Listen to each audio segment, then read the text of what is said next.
The Answer by H. Beam Piper. Read by Nicodemus.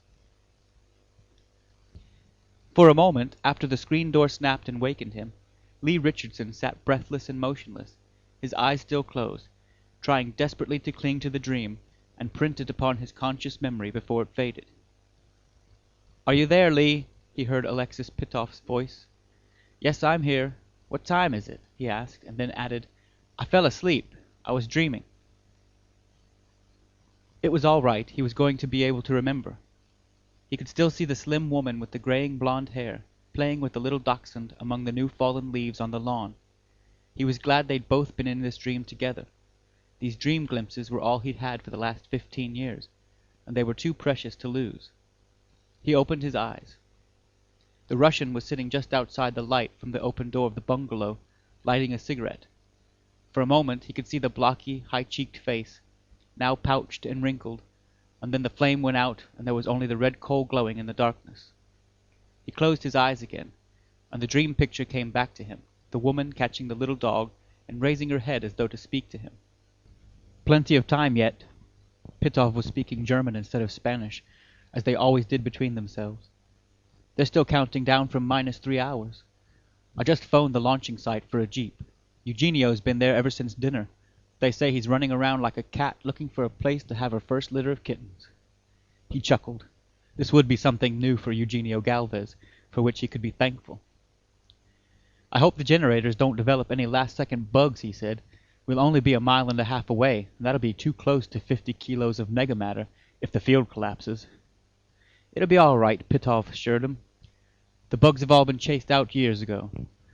Not out of those generators in the rocket. They're new." He fumbled in his coat pocket for his pipe and tobacco. "I never thought I'd run another nuclear bomb test as long as I lived." "Lee!" Pitoff was shocked. "You mustn't call it that. It isn't that at all. It's purely a scientific experiment." "Wasn't that all any of them were? We made lots of experiments like this back before 1969. The memories of all those other tests, each ending in an Everest high mushroom column, rose in his mind. And the end result, the United States and the Soviet Union blasted to rubble. A whole hemisphere pushed back into the Dark Ages.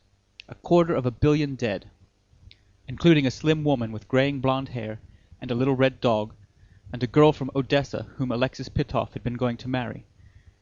Forgive me, Alexis. I just couldn't help remembering. I suppose it's this shot we're going to make tonight. It's so much like the other ones before." He hesitated slightly. "Before the Auburn bomb." There, he'd come out and said it. And all the years they'd worked together at the Instituto Argentino de Ciencia Física, that had been unmentioned between them. The families of hanged cutthroats avoid mention of ropes and knives. He thumbed the old-fashioned American lighter and held it to his pipe. Across the veranda, in the darkness, he knew that Pitoff was looking intently at him. "You've been thinking about that lately, haven't you?" the Russian asked, and then timidly, "Was that what you were dreaming of?" "Oh no, thank heaven." "I think about it too, always, I suppose." He seemed relieved, now that it had been brought out into the open, and could be discussed. "You saw it fall, didn't you?" "That's right, from about 30 miles away, a little closer than we'll be to this shot tonight. I was in charge of the investigation at Auburn until we had New York and Washington and Detroit and Mobile and San Francisco to worry about. Then what happened to Auburn wasn't important anymore. We were trying to get evidence to lay before the United Nations. We kept at it for about 12 hours after the United Nations had ceased to exist. I could never understand about that, Lee. I don't know what the truth is. I probably never shall. But I know that my government did not launch that missile. During the first days after yours began coming in, I talked to people who had been in the Kremlin at the time. One had been in the presence of Klizenko himself when the news of your bombardment arrived. He said that Klizenko was absolutely stunned. We always believed that your government decided upon a preventive surprise attack and picked out a town, Auburn, New York, that had been hit by one of our first retaliation missiles and claimed that it had been hit first." He shook his head. "Auburn was hit an hour before the first American missile was launched. I know that to be a fact. We could never understand why you launched just that one, and no more until after ours began landing on you, why you threw away the advantage of surprise and priority of attack. Because we didn't do it, Lee." The Russian's voice trembled with earnestness. "You believe me when I tell you that?" "Yes, I believe you." "After all that happened, and all that you and I and the people you worked with and the people I worked with and your government and mine have been guilty of, it would be a waste of breath for either of us to try to lie to the other about what happened 15 years ago." He drew slowly on his pipe. "But who launched it then? It had to be launched by somebody." "Don't you think I've been tormenting myself with that question for the last 15 years?" Pitoff demanded. "You know there were people inside the Soviet Union, not many and they kept themselves well hidden, who were dedicated to the overthrow of the Soviet regime. They, or some of them, might have thought that the devastation of both our countries and the obliteration of civilization in the Northern Hemisphere would be a cheap price to pay for ending the rule of the Communist Party." "Could they have built an ICBM with a thermonuclear warhead in secret?" he asked. "There were also fanatical nationalist groups in Europe, both sides of the Iron Curtain, who might have thought our mutual destruction would be worth the risks involved. There was China and India. If your country and mine wiped each other out, they could go back to the old ways and the old traditions. Or Japan, or the Moslem states. In the end, they all went down along with us, but what criminal ever expects to fall?" "We have too many suspects, and the trail's too cold, Alexis. That rocket wouldn't have had to have been launched anywhere in the Northern Hemisphere. For instance, our friends here in the Argentine have been doing very well by themselves since El Coloso del Norte went down. And there were the Australians, picking themselves up bargains in real estate in the East Indies at gunpoint, and there were the Boers trekking north again in tanks instead of ox wagons, and Brazil, with a not too implausible pretender to the Braganza throne, calling itself the Portuguese Empire and looking eastward. And to complete the picture, here were Professor Dr. Lee Richardson and Comrade Professor Alexis Petrovich Pitoff getting ready to test a missile with a matter annihilation warhead. No, this thing just wasn't a weapon." A jeep came around the corner, lighting the dark roadway between the bungalows, its radio on and counting down. 22 minutes. 21:59. 58. 57. It came to a stop in front of their bungalow at exactly -2 hours, 21 minutes, 54 seconds. The driver called out in Spanish, "Dr. Richardson, Dr. Pitoff, are you ready?" "Yes, ready, we're coming." They both got to their feet, Richardson pulling himself up reluctantly. The older you get, the harder it is to leave a comfortable chair. He settled himself beside his colleague and former enemy, and the jeep started again, rolling between the buildings of the living quarters area and out onto the long, straight road across the pampas towards the distant blaze of electric lights. He wondered why he had been thinking so much lately about the Auburn bomb. He'd questioned at times, indignantly of course, whether Russia had launched it, but it wasn't until tonight, until he had heard what Pitoff had to say, that he seriously doubted it. Pitoff wouldn't lie about it, and Pitoff would have been in a position to have known the truth if the missile had been launched from Russia. Then he stopped thinking about what was water or blood a long time over the dam. The special policeman at the entrance to the launching site reminded them that they were both smoking. When they extinguished respectively their cigarette and pipe, he waved the jeep on and went back to his argument with the carload of tourists who wanted to get a good view of the launching. "There now, Lee, do you need anything else to convince you that this isn't a weapon project?" Pitoff asked. "No, now that you mention it, I don't. You know, I don't believe I've had to show an identity card the whole time I've been here." "I don't believe I have an identity card," Pitoff said. "Think of that." The lights blazed everywhere around them, but mostly about the rocket that towered above everything else, so thick it seemed squat. The gantry cranes had been hauled away now, and it stood alone, but it was still wreathed in thick electric cables. They were pouring enough current into that thing to light half the streetlights in Buenos Aires.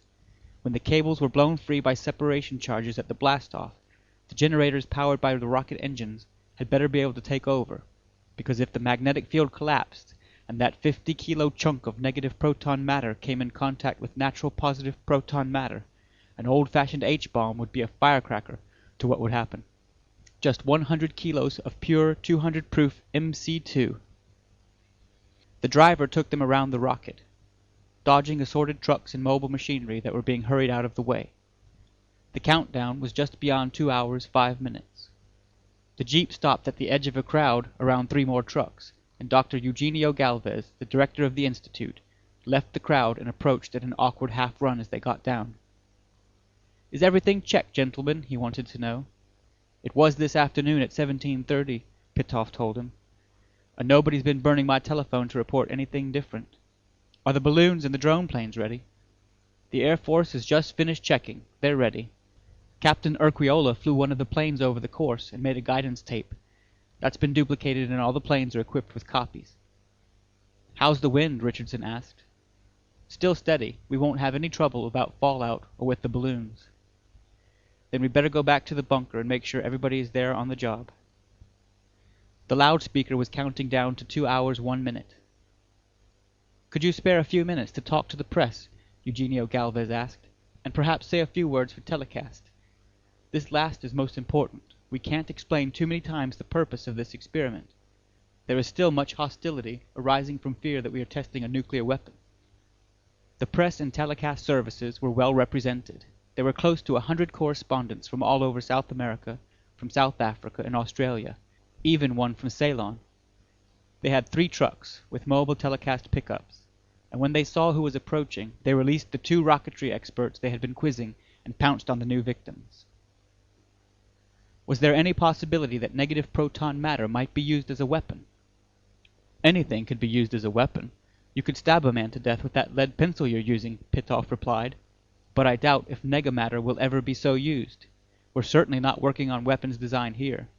We started 6 years ago with the ability to produce negative protons, reverse spin neutrons, and positrons, and the theoretical possibility of assembling them into negamatter. We have just gotten a 50-kilogram mass of nega iron assembled. In those 6 years we had to invent all our techniques and design all our equipment. If we'd been insane enough to want to build a nuclear weapon, after what we went through up north, we could have done so from memory, and designed a better, which is to say a worse one, from memory in a few days.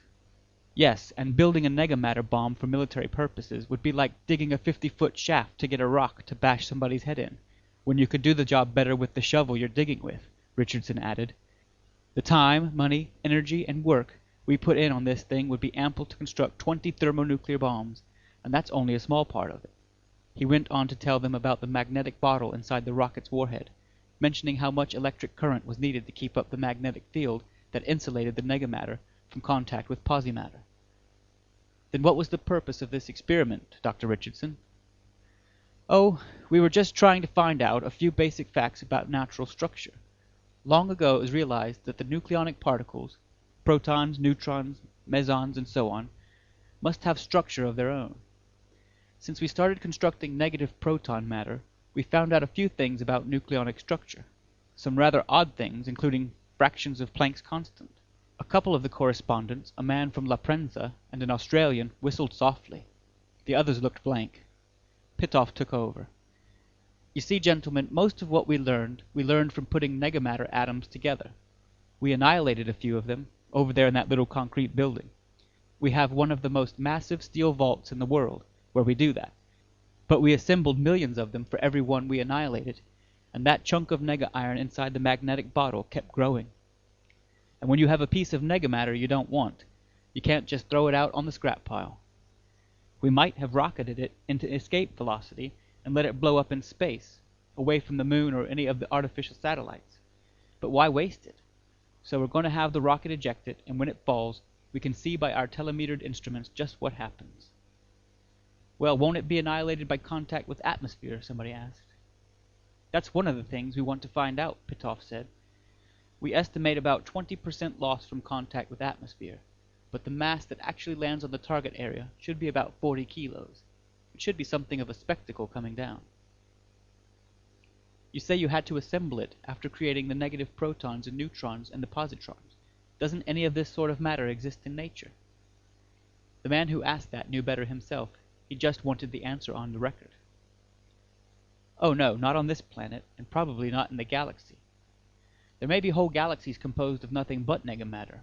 There may even be isolated stars and planetary systems inside our galaxy composed of negamatter, though I think that very improbable. But when negamatter and posimatter come into contact with one another, the result is immediate mutual annihilation." They managed to get away from the press, and returned as far as the bunkers, a mile and a half away. Before they went inside, Richardson glanced up at the sky, fixing the location of a few of the more conspicuous stars in his mind. There were almost 100 men and women inside, each at his or her instruments, view screens, radar indicators, detection instruments of a dozen kinds. The reporters and telecast people arrived shortly afterward, and Eugenio Galvez took them in tow.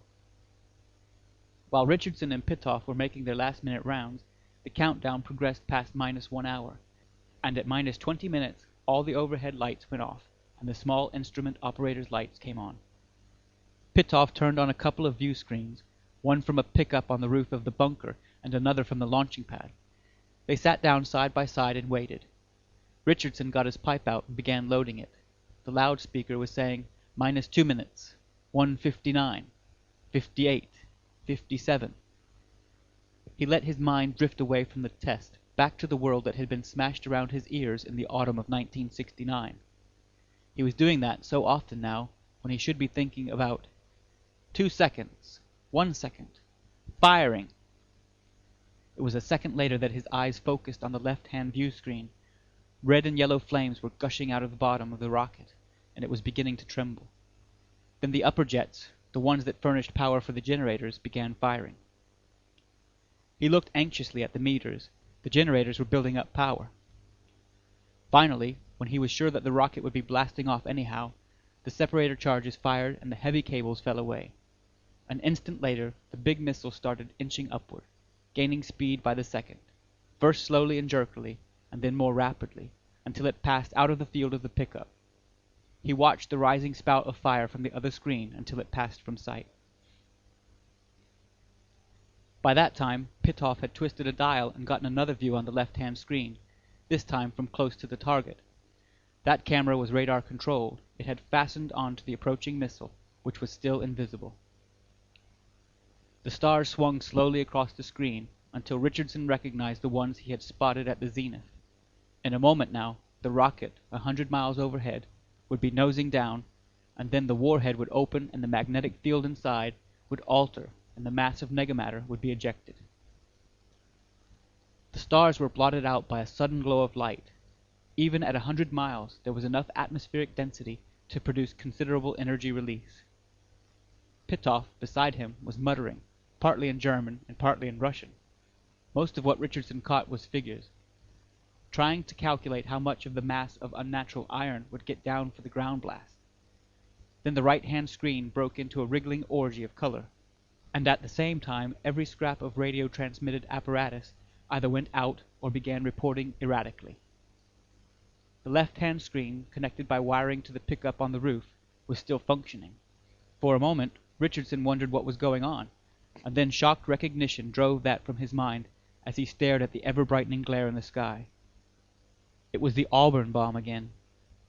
He was back, in memory, to the night on the shore of Lake Ontario, the party breaking up in the early hours of morning, he and Janet and the people with whom they had been spending a vacation week standing on the lawn as the guests were getting into their cars. And then the sudden light in the sky, the cries of surprise and then of alarm as it seemed to be rushing straight down upon them. He and Janet clutching each other and staring up in terror at the falling blaze from which there seemed no escape. Then relief as it curved away from them and fell to the south, and then the explosion lighting the whole southern sky.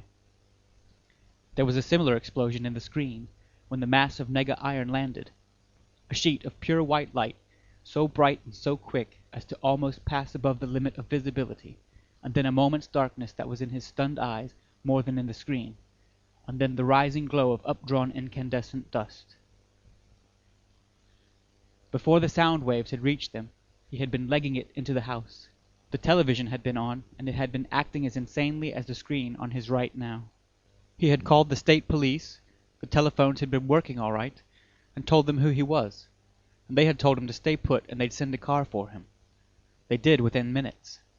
Janet and his host and hostess had waited with him on the lawn until it came, and after he had gotten into it, he had turned around and looked back through the rear window, and seen Janet standing under the front light, holding the little dog in her arms, flopping one of its silly little paws up and down with her hand to wave goodbye to him.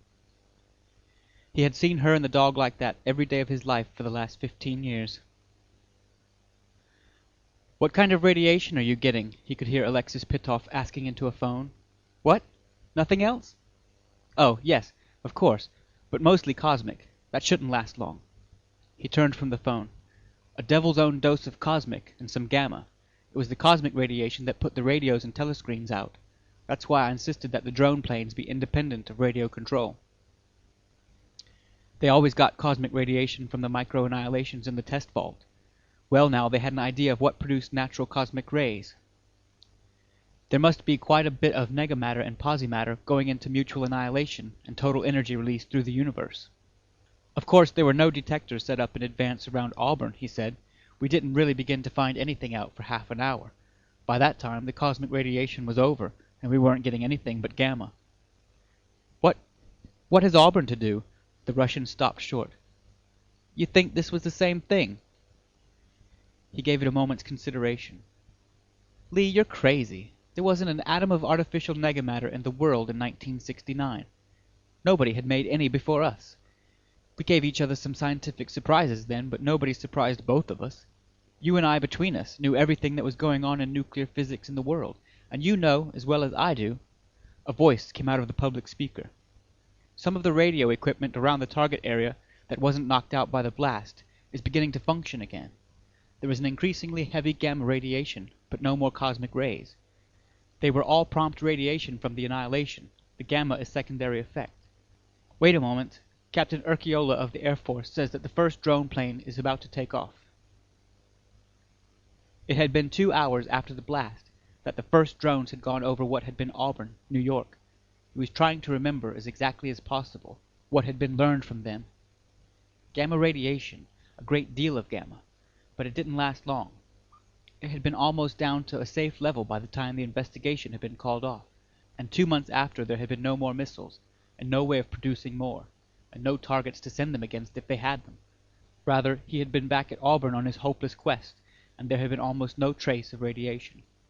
Nothing but a wide, shallow crater, almost 200 feet in diameter, and only 15 at its deepest, already full of water, and a circle of flattened and scattered rubble for a mile and a half around it. He was willing to bet anything that that was what they'd find where the chunk of nega-iron had landed, 50 miles away on the pampas. Well, the first drone ought to be over the target area before long, and at least one of the balloons that had been sent up was reporting its course by radio. The radios and the others were silent, and the recording counters had probably jammed in all of them. There'd be something of interest when the first drone came back. He dragged his mind back to the present, and went to work with Alexis Pitoff. They were at it all night, checking, evaluating, making sure that the masses of data that were coming in were being promptly processed for programming the computers. At each of the increasingly frequent coffee breaks, he noticed Pitoff looking curiously. He said nothing, however, until long after dawn. They stood outside the bunker waiting for the jeep that would take them back to their bungalow, and watching the line of trucks, Argentine Army engineers, locally hired laborers, load after load of prefab huts and equipment, going down toward the target area where they would be working for the next week. "Lee, were you serious?" Pitoff asked. "I mean about this being like the one at Auburn." It was exactly like Auburn, even that blazing light that came rushing down out of the sky. I wondered about that at the time, what kind of a missile would produce an effect like that. Now I know. We just launched one like it. But that's impossible. I told you, between us, we know everything that was happening in nuclear physics then. Nobody in the world knew how to assemble atoms of negamatter and build them into masses. Nobody and nothing on this planet built that mass of negamatter. I doubt if it even came from this galaxy. But we didn't know that then. When that negamatter meteor fell, the only thing anybody could think of was that it had been a Soviet missile. If it had hit around Leningrad or Moscow or Kharkov, who would you have blamed it on? End of The Answer by H. Beam Piper. Read by Nicodemus.